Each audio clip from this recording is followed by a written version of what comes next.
All right, there we go. So, hi, my name is John. I work for the Wekamp retail group, better known as Wekamp, but also as Keates.com. We sell clothing in the Netherlands and shoes and home and garden furniture. And we deleted production because why not? Well, we didn't want to, but it happened anyway.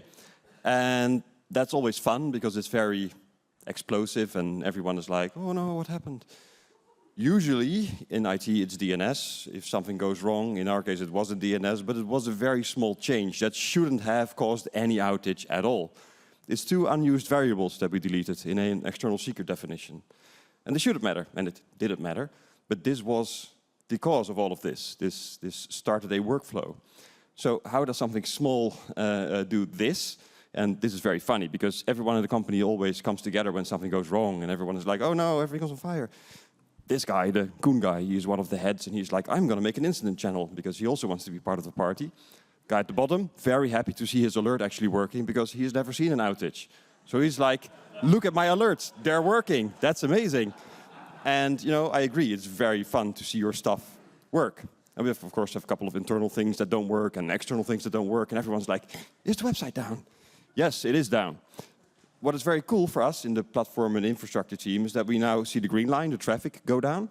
The blue line, the error rate, well, also goes down. And at some point, the metrics disappear because they are also nuked.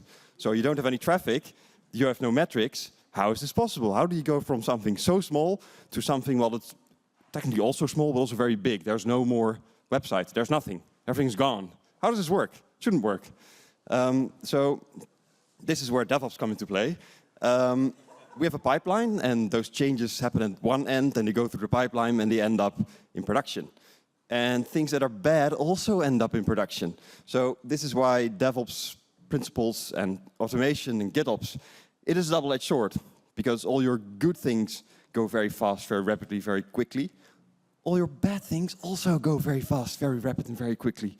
So every bad change propagates just happily through your infrastructure. So this is not that bad for us, because it's actually a triple-edged sword, because all your fixes also propagate very quickly, which is amazing, because then you have a massive outage, and then you can un-outage that massive outage, which is what you want.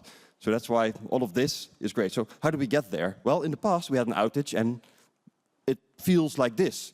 And we're like, well, we don't want an outage to feel like this. We want an outage to be, well, not necessarily a happy experience, but less problematic, more easy. So what we wanted back then, it was like 10 years ago when we had a massive outage that we didn't like, we were like, we have to get better at reliability. And if you zoom out, that's not just getting better at reliability. So much coffee. We have to get better at change. This was built into the slides, so I'm cheating. So when you get better at change, you also get better at repairing things, rolling out new features, fixing bugs, whatever.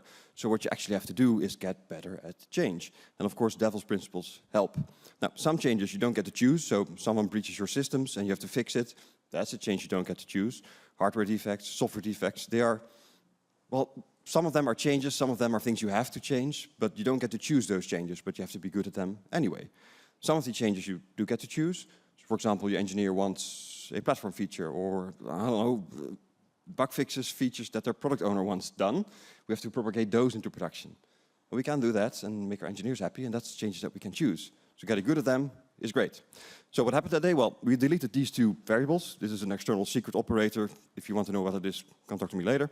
And we propagated that change from the AWS Secrets Manager into Kubernetes, which is what we want.